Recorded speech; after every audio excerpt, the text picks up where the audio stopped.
ये अपना इंटरनेट है, आप देख सकते हैं। और इसके अंदर ऊपर ये IMS का लिंक है। इंटरनेट मतलब जो लोग इसके बारे में नहीं जानते, एक वेबसाइट है ये, जो कि सिर्फ अपने KK मेटल वाले सभी मेंबर्स के लिए है, इंटरनल यूज के लिए। इसमें सभी जानकारी जो कि आवश्यक होती है वो इसमें है। फ्यूचर में नोटिस बोर्ड भी इसी में चलेगा, और कई अलग अलग फीचर्स हैं जो कि अलग से मैं कभी इसके बारे में बताऊंगा। आप लोग खुद भी इस पे रिसर्च कर सकते हैं। जो भी लेटेस्ट अपडेट आते हैं वो सारे के सारे इसमें होते हैं। ये अपना IMS है। जो IMS का मतलब मैंने बताया था, इंटीग्रेटेड मैनेजमेंट सिस्टम। मतलब कि हमारा अंदर काम करने का जो तरीका है वो सारा इसमें बताया गया है। और इसी के अंदर आपको सारी महत्वपूर्ण जानकारी मिल जाएगी। अब जैसे मैं आपको दिखाता हूँ, मैंने खोला और ये छोटा सा दिख रहा है, तो ये यूज करने में बहुत ही यहाँ कठिन लग रहा है।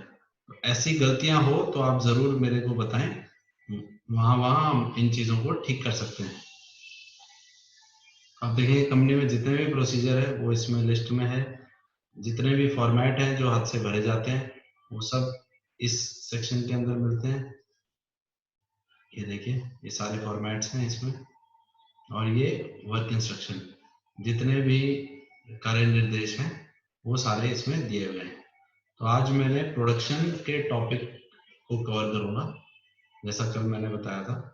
तो बहुत महत्वपूर्ण प्रोसीजर है ये, और आप लोगों को इसके बारे में जान करके आई होप कई नई चीजों के बारे में भी पता लगेगा।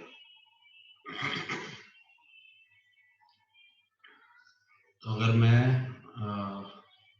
प्रोसीजर बताऊं तो PPRD, आप देखेंगे कई बार है ना, ये अभी आप कुछ लोगों के लिए ये नया हो सकता है जिनको इस बारे में कभी आपके सीनियर ने बताया नहीं, या जिन्होंने इसके ऊपर कभी ध्यान नहीं दिया। तो P से जो शुरू होता है, P मतलब प्रोसेस यानी प्रोसीजर। P का मतलब है कि ये कोई तरीका बता रहा है कोई चीज करने का। तो PRD मतलब प्रोडक्शन। तो आप ये देखेंगे तो PPRD 01, मैं इसको खोलता हूँ। PRD यानी प्रोडक्शन के 3 प्रोसीजर हैं। तो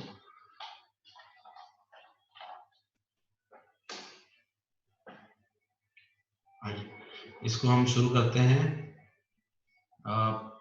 प्रोसीजर फॉर प्रोडक्शन। अब इसके अंदर आप देखेंगे ध्यान से, ये प्रोसीजर लास्ट 9 जुलाई 2019 को ये किया गया है चेंज, और 4 बार अभी तक ये बदला जा चुका है। रिवीजन नंबर मतलब कि कितनी बार ये बदला गया है, तो ये 4 बार बदला जा चुका है। और इस पूरे प्रोसीजर में 2 पृष्ठ हैं।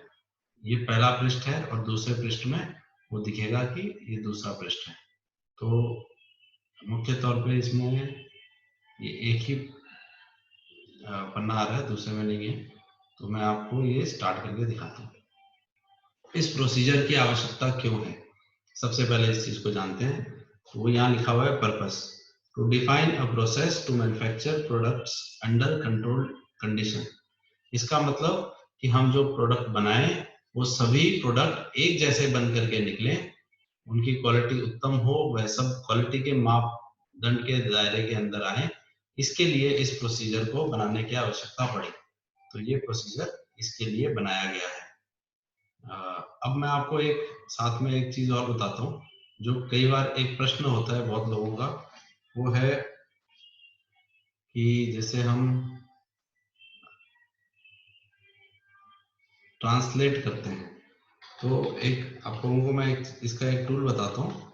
वैसे गूगल का एक ट्रांसलेट का फीचर होता है जिसमें आप कोई भी चीज को ट्रांसलेट कर सकते हैं। तो मैं इसको खोलता हूँ।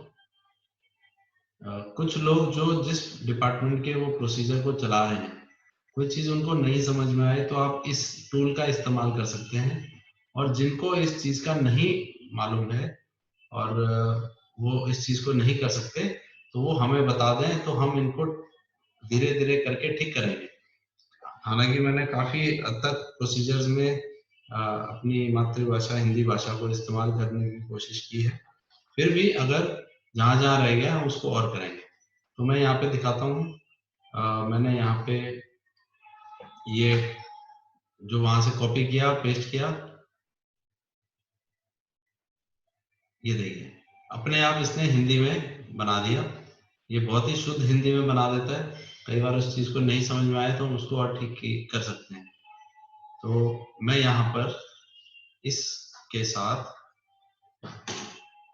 ये भी डाल देता हूँ। तो नियंत्रित परिस्थितियों में उत्पादों के निर्माण के लिए एक प्रक्रिया को परिभाषित करना। तो बहुत ही शुद्ध हिंदी है। तो फिर भी जिसको अंग्रेजी में समस्या आ रही हो और वो इसको कुछ हद तक समझ सकता है। तो मैं आगे बढ़ता हूँ इसमें। स्कोप क्या है कि कहाँ तक का इसका दायरा है। तो हम जो भी प्रोडक्ट्स मैन्युफैक्चर करते हैं उन सभी में ये एप्लीकेबल है। तो यानी प्रोडक्शन में जो भी हम करेंगे सब जगह इस प्रोसीजर का इस्तेमाल हो सकता है। इसकी जिम्मेदारी किसकी है? ये जिम्मेदारी एचओडी की है और सुपरवाइजर की है। तो इस तरीके से हमने ये बात की।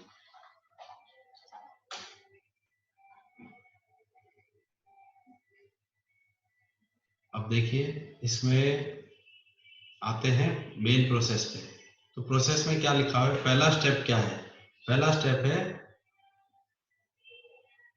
पीपीसी से प्रोडक्शन प्लान रिसीव करें, एलोकेट रिसोर्सेस और प्रोडक्शन वर्क ऑर्डर जनरेट करें। तो सबसे पहला स्टेप क्या है सुपरवाइजर के लिए प्रोडक्शन शुरू करने से पहले? कि वह पीपीसी से प्रोडक्शन प्लान ले। आप लोगों में से कुछ लोग जो इस प्रोसेस से डायरेक्टली अवगत हैं वह बोलेंगे कि हाँ हम तो ऐसा ही करते हैं, तो अच्छी बात है। तो यही इसका तरीका है, परंतु ये आपको हेल्प करेगा लगातार चीजों को सुधार करने में। तो receive production plan from PPC department. ठीक है, तो पीपीसी डिपार्टमेंट से प्रोडक्शन प्लान किस तरीके से मिलेगा? इस फॉर्मेट में मिलेगा, FPPC 02। तो आप देखेंगे जो लोग प्रोडक्शन प्लान लेते हैं उसका एक रजिस्टर या एक फॉर्मेट है जो आपको मिलता है, उसमें प्रोडक्शन प्लान उनको करना पड़ता है रखना। तो पीपीसी से प्रोडक्शन प्लान ऐसे मिलता है। अगला है receive request for setup approval against production work order. यानी प्रोडक्शन वर्क ऑर्डर के अगेंस्ट सेटअप स्वीकृति के लिए अप्रूवल रिसीव करें। तो आपको पीछे से प्लान मिल गया और फिर क्या मिलता है? वर्क ऑर्डर मिल जाता है कि भाई अब काम शुरू करो। तो उसके बाद क्या करना है? उसके बाद करना है सेटअप अप्रूवल के लिए रिक्वेस्ट लेनी है कि जी सेटअप अप्रूवल जो है वो शुरू कर लें। तो आप लोगों को बताया जाता है कई बार कि भाई सेटअप करो शुरू। तो ये वही स्टेप है। उसके बाद है प्रोडक्शन प्रोसेस सेटअप। तो प्रोडक्शन प्रक्रिया सेटअप करो। तो ये हर डिपार्टमेंट वाइज अलग होता है। मान लीजिए अगर हम हैमर की बात करें, प्रेस की बात करें, तो वहाँ पे डाई लगाना, उस डाई टूलिंग लगाना, होल्डर सेट करना, ये सारा काम इसके अंतर्गत आता है। प्रोडक्शन प्रोसेस सेटअप इस प्रोसेस के अंतर्गत। ये कौन करते हैं? ये हमारे ऑपरेटर्स करते हैं। तो ये चीज यहाँ पे दी हुई है। अगला स्टेप क्या होता है? Do setup check as per क्यूएपी। तो जो क्यूएपी है, जो ड्राइंग है आप लोगों के पास, जो भी उससे रिलेटेड आपको जो जिसमें डायमेंशन और बताई जाती है, तो उस क्यूएपी के अनुरूप सेटअप को चेक करें। तो चेक करें कि भाई सेटअप ठीक हुआ है नहीं हुआ, है ना। तो वो चीज कौन करता है? ये सेटअप अप्रूवल सुपरवाइजर दे देता है कि हाँ भाई माल ठीक है, इसको बनाओ चालू करो। उसके लिए उन्हें क्या करना चाहिए होता है, उनके लिए एक तो क्यूएपी चाहिए होती है, ड्राइंग चाहिए होती है, और मान लो सीएनसी है तो उन्हें प्रोग्राम चाहिए होता है। तो इस तरीके से वो कर सकते हैं, करना होता है उनको। अगला स्टेप है गिव अप्रूवल। तो अप्रूवल क्या देना होता है उन्हें, गुणवत्ता आश्वासन योजना। ये क्या है, ये अप्रूवल देना होता है कि भाई हाँ ठीक है आपका सेटअप अप्रूव हो गया। ये कौन देता है, सुपरवाइजर दे देता है कि भाई ठीक है आपका ये प्रोसेस ठीक है, ये मैं इसको स्वीकृति प्रदान कर रहा हूँ, आप इसको चालू करें। तो इसके लिए हर स्टेज की अपनी अपनी इंस्पेक्शन रिपोर्ट है, तो उस वक्त इंस्पेक्शन रिपोर्ट भरी जाती है। उसके बाद आते हैं setup approval receive from supervisor. तो सुपरवाइजर से सेटअप अप्रूवल ले लें, ऑपरेटर ले लेता है, हाँ जी ठीक है ओके, हमें स्वीकृति दे दो कि ये ठीक है। उसके बाद क्या होता है, उसके बाद प्रोडक्शन चालू हो जाता है। तो आप 7 नंबर स्टेप में देखेंगे मटेरियल प्रोडक्शन या प्रोसेसिंग। तो सामग्री का उत्पादन या प्रोसेसिंग शुरू किया जाए, तो वो चीज इस स्टेप में होती है। तो ये करते वक्त क्या करना होता है, रिपोर्ट भरनी होती है, रिजेक्शन की रिपोर्ट चेक करनी होती है। सीएनसी या कोई ऐसी मशीनिंग डिपार्टमेंट है जहाँ पे, या कटिंग में जहाँ पे टूल कंजम्पशन हो रहा है, तो वहाँ पे टूल और डाई की लाइफ को ये सब रिपोर्टें भरी जाती है उस दौरान कि हाँ ये अपना सामान खर्च हो रहा है और ये इसकी आउटपुट आ रही है। तो ये प्रोडक्शन होता है। उसके बाद क्या होता है, do in process inspection as per defined frequency. तो क्या करना है, डू इन प्रोसेस इंस्पेक्शन, यानी प्रोडक्शन जो चल रहा है उस दौरान बीच बीच में उसका चेकिंग करते रहें, इंस्पेक्शन करते रहें। तो डिफाइंड फ्रीक्वेंसी के अनुसार, डिफाइंड फ्रीक्वेंसी मतलब कि जो भी आपके क्यूएपी या ड्राइंग में बताया गया है कि 50 पीस के बाद चेक करो, 10 पीस के बाद चेक करो, 100 पीस के बाद चेक करो, या हर पीस की ये वाली डायमेंशन चेक करो। तो वो जो चीजें बताई जाती है वो उसके अनुसार बीच बीच में चेक करते रहो लगातार। उसके लिए एक्स बार चार्ट होता है या फोर्जिंग की इंस्पेक्शन रिपोर्ट होती है, ये सब भरी जाती है। कौन करता है, जो भी इंस्पेक्टर होता है या सुपरवाइजर होता है वो इसको भरता है। अगला स्टेप क्या है, get in process inspection done and approved as per defined frequency. तो जो इन प्रोसेस इंस्पेक्शन है तो ये सुपरवाइजर की भी जिम्मेदारी है कि वह इसको चेकिंग करवाता रहे। Get in process inspection done and approved as per defined frequency inspection standard from supervisor. तो सुपरवाइजर से भी ये चीज चेक कराई जाए लगातार। तो ये एक हो गया। उसके बाद allow to continue production. Allow to continue production का मतलब है कि प्रोडक्शन चलने दो। तो सुपरवाइजर बोलेगा हाँ जी इंस्पेक्शन ठीक आई है, इंस्पेक्टर ने ठीक बताया है, और सुपरवाइजर बोलता है हाँ जी प्रोडक्शन चालू रखो, रोकता नहीं है वो, या उसको जरूरत पड़ती है तो वो यहाँ पे रोक देता है कि भाई गड़बड़ है, एक बार रुक जाओ, इसको ठीक करना है। वो इस प्रोसेस में स्टेप में बताया गया है। उसके बाद material storage, transfer and handling. ये क्या है कि इसके बाद क्या होता है, मटेरियल को रखो, ट्रांसफर करो दूसरे विभाग में, या उसको ढंग से हैंडल करो। तो ये सारी प्रक्रिया करनी होती है, तो या तो रखना होता है या ट्रांसफर करना होता है और उसको तरीके से हैंडल करना होता है। तो ये एक स्टेप इसमें बताया गया है। ये कैसे किया जाता है, procedure for handling storage and preservation of product. तो इसका एक अलग से प्रोसेस बताया गया है, PSTR2। तो PSTR2 में खोलता हूँ, मैं उसको डिटेल में नहीं समझाऊंगा बट मैं आपको शॉर्ट में जरूर इसके बारे में बताऊंगा। फिर है मटेरियल ट्रांसफर शीट। तो जो प्रोडक्शन का मान लो माल दूसरे विभाग में दिया है तो उसका हिसाब लिखना कि ये इतना मटेरियल हमने दूसरे विभाग को दिया है, और क्यूएपी और प्रोसेस फ्लो डायग्राम के अनुसार इसका फ्लो होगा। तो ये जो है मैंने बताया वो प्रोडक्शन का प्रोसेस है। तो लगभग यही चीज फॉलो होती है, यही चीज की जाती है, यही स्टेप होते हैं। ये देखिए मैं आपको PSTR02 के बारे में बता रहा था, वो ये है। तो ये किस लिए बनाया गया है कि जो मटेरियल का रखरखाव है वो कैसे करना है वो बताया गया है। क्यों क्यों करने की जरूरत है इसका, क्यों प्रोसेस बनाने की जरूरत है?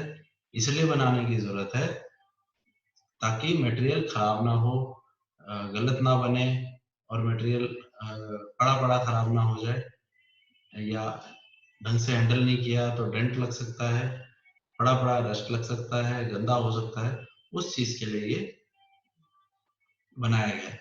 तो ये प्रोसेस भी छोटा सा है, इसमें लिमिटेड स्टेप्स हैं, तो आप इसको पढ़ सकते हैं, या कभी मैं और इसके बारे में बता दूंगा अगर किसी को समस्या हो। वापस आते हैं PPRD01 में। PPRD01 में एक और इम्पोर्टेंट स्टेप के बारे में मैं हाईलाइट करना चाहता हूँ, वो है डू इन प्रोसेस इंस्पेक्शन। आप ये देखेंगे ये जो 8वां स्टेप है, अपने यहाँ ज्यादातर इस स्टेप को बाईपास करने का रिकॉर्ड मैंने देखा है। और बहुत बार ऐसा होता है कि इस प्रोसेस के इस स्टेप को बहुत बार नजरअंदाज कर दिया जाता है, इसको फ्रीक्वेंसी के अनुसार नहीं देखा जाता, जिसके कारण क्या समस्या आती है, रिजेक्शन होनी शुरू हो जाती है, उसके कारण पूरी लॉट की लॉट खराब हो जाती है। तो जब कहते हैं कि लॉट खराब हो गई है, इसका मतलब कि ये जो सुपरवाइजर, ऑपरेटर और जो भी अगर अलग से इंस्पेक्टर है, इन लोगों ने इन 3 स्टेप पे ढंग से काम नहीं किया। तो जो NC बनती है, या जो हम बोलते हैं कि प्रोडक्ट गलत बन गया है, क्वालिटी का एरर है, तो वो क्यों बनती है? वो इस स्टेप के बाईपास करने से बनती है। अगर हम इस स्टेप को बाईपास ना करें तो जरूर हमारी क्वालिटी बहुत अच्छी हो सकती है, और जो भी कभी लॉट रिजेक्ट होते हैं या पूरा का पूरा लॉट खराब हो जाता है, वो ये स्टेप को बाईपास करने के कारण होता है। तो एक प्रश्न इससे और उठता है कि हमें ये काम करने में दिक्कत आती है। तो मेरा कहने का मतलब है कि अगर किसी को कोई काम करने में दिक्कत आती है तो उस प्रोसेस के बारे में मेरे से संपर्क करें, बात करें, अपने टीम में बात करें कि हमें ये स्टेप करने में ये दिक्कत आ रही है, तो शायद हम मिल करके उसका एक बेहतर समाधान निकाल पाएंगे, परंतु बाईपास ना करें। अगर आपने कोई चीज बाईपास कर दी तो वो बहुत ही गलत काम हुआ है, और उसके कारण कंपनी को नुकसान होता ही है, और डायरेक्टली या इनडायरेक्टली आप लोगों को भी इसका डायरेक्ट खामियाजा भुगतना पड़ता है, क्योंकि कंपनी के जैसे ही खर्चे बढ़ते हैं क्वालिटी के, तो उसका नतीजा कंपनी के आमदनी पे पड़ता है, और वही जो है उसका इफेक्ट भी हम लोगों के जो ग्रोथ है, सैलरी है, या जो हमारी पोजिशनल ग्रोथ है, जो हमारा हम कंपनी में और आगे बढ़ सकते हैं, कंपनी को आगे बढ़ा सकते हैं, उसमें भी हमारा योगदान फिर क्वेश्चन में आ जाता है कि हमने कंपनी में नुकसान किया या कंपनी में फायदा किया। तो आई होप मैंने ये जो प्रोसेस आप लोगों को PRD1 के बारे में समझाया है, आप लोगों को समझ में आया होगा। क्योंकि मैंने प्रोडक्शन की बात की है तो मैं 1 मिनट लेकर के आपका प्रोडक्शन के बाकी 2 प्रोसेस जो हैं उनके बारे में भी शॉर्ट में बता देता हूँ। तो मुख्य तौर पे जो भी प्रोडक्शन से जुड़े होते हैं उनको PRD01 और PRD02 की सबसे ज्यादा आवश्यकता होती है, और उनका काम इनसे पड़ता है। तो आप ये देखेंगे एक बहुत पुराना प्रोसीजर है, काफी सालों से चला आ रहा है, और एक बार बदलाव किया गया है, और 2013 में लास्ट बदलाव किया गया था इस प्रोसेस में। तो इस प्रोसेस में है क्या? इस प्रोसेस में ये दिया हुआ है कि आपका माल अगर खराब हो गया है या खराब नहीं हुआ तो अपने माल का रखरखाव जो आप करते हैं उसको कैसे ढूंढा जाए, क्योंकि हर कस्टमर की पहली एक बहुत इंपॉर्टेंट रिक्वायरमेंट होती है। आज तक अपने यहाँ बहुत सारी बड़ी कंपनियां आई, जापानीज कंपनियां आई, इटालियन कंपनियां आई और कोरियन कंपनियां आ गई, परंतु जो हमारे को अगर कहीं पे एनसी का सामना झेलना पड़ा या हमें जो समस्या आई वो आई इस प्रोसीजर के ना फॉलो होने के कारण।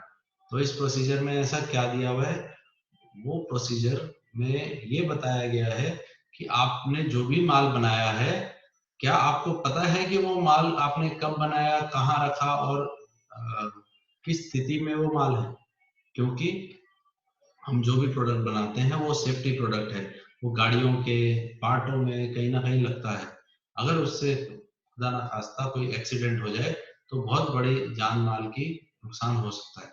तो उन्हें रिकॉर्ड मेंटेन करना उनके लिए बहुत जरूरी होता है कि कौन सा पार्ट किस तारीख को कहाँ बना, ताकि वह जान सकें अगर एक पार्ट में खराबी आए तो उसके उस लॉट के उस बैच के सभी प्रोडक्ट्स को वो लोग वापस या उन गाड़ियों को इत्तला कर सके कि भाई आपकी गाड़ी में ये समस्या आ सकती है, आप इस गाड़ी को ना चलाएं, हम इसको ठीक करके देंगे।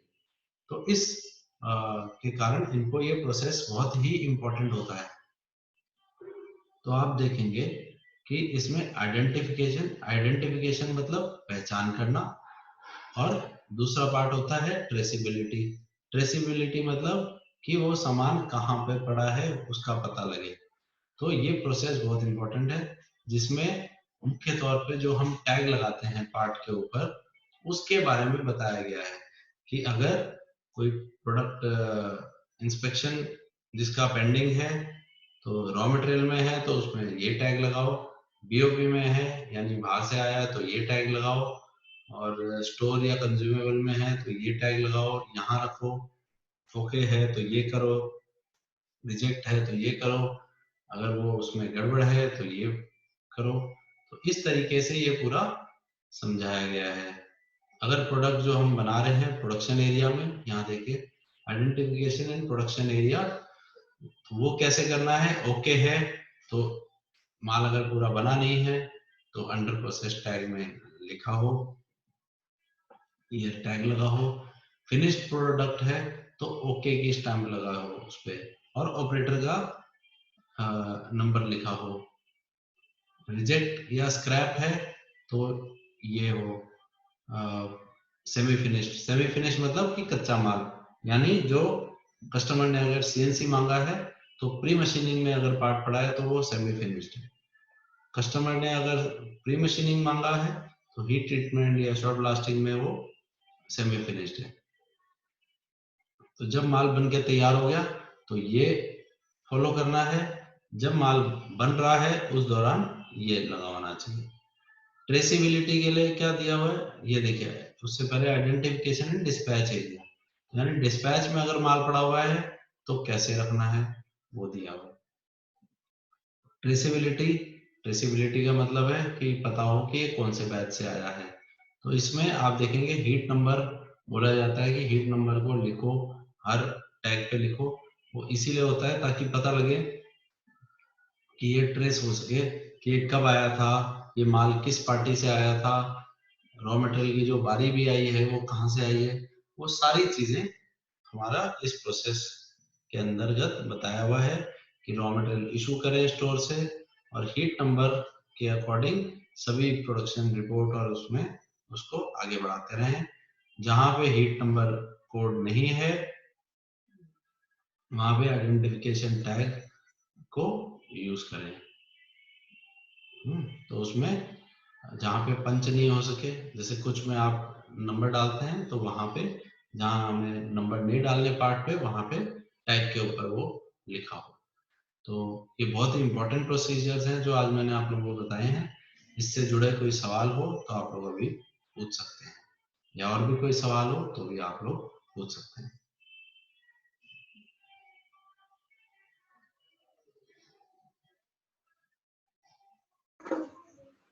जो पुराना माल आया था वो 17 टन 890 किलो आया था ना।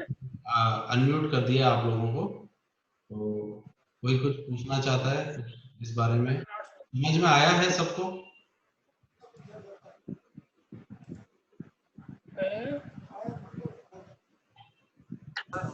समझ में आया ये? ओम प्रकाश जी, आपको समझ में आया? हाँ जी, बहुत सारा समझ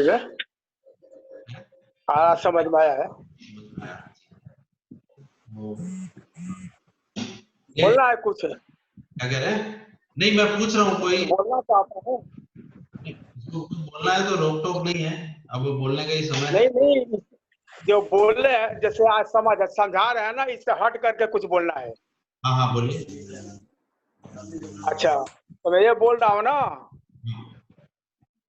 हेलो, हाँ मैं हाँ। ये बोल रहा हूँ सबसे पहले कि सर जी को धन्यवाद देना चाहता हूँ। सबसे पहला बात है कि कहानियों द्वारा और कंपनी के तौर तरीकों के द्वारा ये कंपनी के लिए मार्गदर्शन दे रहे हैं। ठीक है जी, हेलो, सुन रहे। हाँ साहब, तो ये तो धन्यवाद हो गया। और दूसरी बात है, आजकल जो कंपनियों में कंपटीशन चल रहा है ना, मतलब जैसे कि लोग कहते हैं कि हमारे पास ऑर्डर कम है, काम कम है, तो इसका मैं कई कंपनियों से थोड़ी मोड़ी मिलते रहता हूँ, तो मैं ये निष्कर्ष निकाला हूँ, इसमें दो चीज एक बाधक है। हाँ जी, एक तो आता है रेट का और एक आता है वेट का। बहुत ध्यान देने वाली बात, ध्यान से सुनिएगा। तो एक तो कंपनी में काम लेने के लिए सबसे समस्या आती है रेट का और दूसरी समस्या आती है वेट का। तो इसके लिए मैं ये निष्कर्ष निकाला हूँ, जैसे कि हम लोग थोड़ा पुराने टाइप का आदमी है, इंदिरा जी ने बोला था ना कि बातें कम काम ज्यादा। ठीक है जी, इसका मतलब ये बैठता है ना, बातें कम का मतलब ये हुआ कि खर्चा कम। ठीक है जी, अच्छा, काम ज्यादा मतलब प्रोडक्शन ज्यादा प्लस क्वालिटी, मतलब ये तीन चीज को ध्यान में रखेंगे तो हम फोर्जिंग के मार्केट में अपना पैर बढ़िया से जमा सकते हैं। समझे?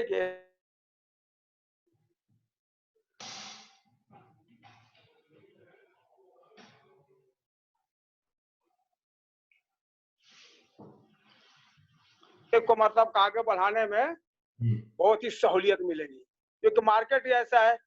पहले देखिए, अपने शुरू में हम लोग 20 साल पहले काम किए थे, तो हर साल एक हैमर लगा लेते थे, दूसरे साल दूसरा हैमर लगा लिए। तो मैंने अनुमान लगाया ना, उस समय ना तो रेट था ना वेट था। कहने का मतलब कि रेट का कंपटीशन नहीं था, सब अपना के मेटल चमक रहा था। जो भी आएगा के मेटल में ऑर्डर देना, क्योंकि उस समय हमारे के मेटल से कंपटीशन लेने वाली कोई कंपनी नहीं थी। और आज हमारे के मेटल, हमारे लोगों के सामने कोई कंपनी का नाम और निशान नहीं है, वो भी कंपटीशन ले रही है। तो सिर्फ रेट और वेट में जा रही है। जैसे मान लीजिए कि हमने कोई काम 20 रुपया किलो में ले रहे हैं, अब कोई जाकर बोला कि भाई 19 में बना देंगे, हम किसी माल को बना रहे हैं 5 किलो में, तो कोई कह दिया कि हम 4 किलो 900 में बना देंगे। तो रेट और वेट पर ना हम लोग को बहुत ध्यान देना पड़ेगा। और वही होगा ना कि बातें कम और काम ज्यादा, तो मतलब कि खर्चा कम और काम को ज्यादा प्लस क्वालिटी, ये चीज पर ना बहुत ही ज्यादा ध्यान देंगे। तो इसके बाद मुझे यकीन है, यकीन नहीं, पूरा विश्वास है कि हम सब मिल करके इस कंपनी को नई ऊंचाई पर लेके जा सकते हैं। मतलब मैंने पूरा निचोड़ निकाला कि भाई आप कहानियों के द्वारा, कंपनी के तौर तरीके द्वारा सब समझा रहे हैं, तो मैंने सोचा कि कुछ हट करके जो अपने पास है फैक्ट्री को आगे बढ़ाने के लिए, मैंने भी सोचा कि आजकल के मार्केट में चारों तरफ से ये रुकावटें आ रही है, तो जब तक हम इस लाइन पर नहीं आएंगे, मान ले कि रेट कम करेंगे और क्या ना वेट कम करेंगे, तो फिर प्रोडक्शन बढ़ाएंगे, क्वालिटी बढ़ाएंगे, तभी तो खर्चा को पूरा करेंगे। क्यों? तो बातें कम मतलब खर्चा कम और काम ज्यादा मतलब प्रोडक्शन ज्यादा प्लस क्वालिटी। अगर हमने माल बना दिया 1500 और 100 माल खराब हुआ तो फिर वहीं आ गए। प्रोडक्शन के साथ क्वालिटी, और ये सब आदमी मिल करके करेंगे तभी होगा। ओम प्रकाश जी, ठीक है, सबका साथ सबका विकास। इसमें बहुत बड़ा थैंक यू, धन्यवाद ओम प्रकाश जी। आपके विचार हाँ जी, आपके विचार बहुत अच्छे लगे और आपका इसमें बहुत बड़ा योगदान है। आपकी टीम को आप आज जो मैंने बताया वो बताने समझाने की भी कोशिश कीजिएगा और जो आप कंपनी में वरिष्ठ हमारे सदस्य भी हैं, तो कोई सुपरवाइजर या कोई अपने विभाग का अगर गलत भी इस चीज को फॉलो नहीं कर रहा, तो आप उनको भी मार्गदर्शन कीजिएगा और उनको बताइएगा कि प्रोसेस को बाईपास ना करें, क्योंकि प्रोसेस को बाईपास करने से बहुत ही नुकसान हो जाता है। अगली बात मैं अगर कहूँ, कल से प्रोडक्शन काफी हद तक हम पहले से ज्यादा स्टार्ट करेंगे और कल से हैमर भी स्टार्ट कर रहे हैं। गवर्नमेंट के अभी भी कई रिस्ट्रिक्शन है और काफी रिस्ट्रिक्शन गवर्नमेंट ने खोल दिए हैं, तो हम ये ध्यान रखेंगे कि कोई भी ऐसा हम कदम ना उठाएं जिससे किसी को भी प्रॉब्लम हो, तो धीरे धीरे बढ़ाएंगे और सबको मौका मिले काम करने का और पहले से ज्यादा हम काम कर सकें, उसके लिए धीरे धीरे सबको कंपनी में उचित व्यवस्था के अनुसार बुलाना स्टार्ट करेंगे। तो जिसको बुलाएं वो जरूर अपना उस ड्यूटी के हिसाब से पहुंचे और बाकी आपको इंफॉर्मेशन लगातार पहुंचती रहेगी, आपसे डायरेक्ट भी फोन आ जाएगा, बात आ जाएगी।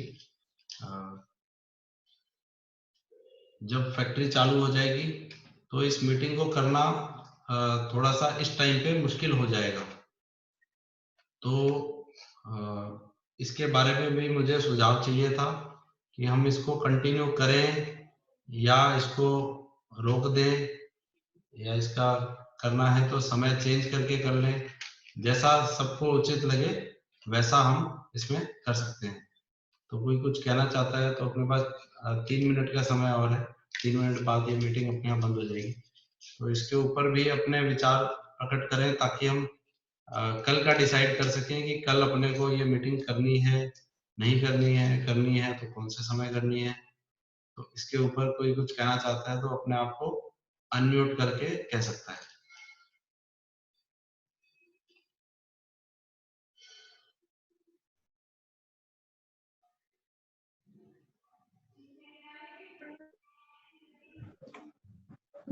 मैंने अनम्यूट कर दिया है, तो आप लोगों के कुछ सुझाव है कि कल कैसे करना है?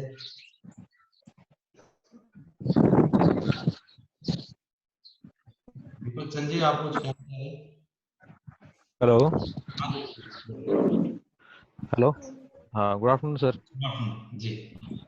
हाँ सर, मैं कहना चाह रहा था कि जैसे हमारा काम भी जैसे पूरे तरीके से भी जब भी चालू होता है तब भी सर मेरे विचार में तो मेरे को ये लगता है कि मीटिंग हमारी ऐसे ही कंटिन्यू रहे, भले ही टाइमिंग थोड़ा चेंज कर दें, के बजाय चाहे शाम को करें उसको, या कोई ऐसा टाइमिंग फिक्स कर लें कि कंपनी में भी ऐसा कर लें, तो सर इससे हम डेली अब सब टच में रहेंगे और डेली जो हमारी समस्या है या जैसे आपसे हमें जो नए विचार जो नए ज्ञान हमें जो डेली मिल रहा है, तो ये डेली मिलता रहेगा तो सर हमें भी मतलब एक तरह से मोटिवेशन भी होता है, एक मार्गदर्शन मिलता है। तो ये हर चीज़ के लिए है। अभी फिलहाल काम बंद है तो हम ये सब डिस्कशन कर रहे हैं, और आगे काम चालू हो जाएगा तो हम उसमें अपना काम को रिलेटेड भी जो परेशानी आ रही है वो भी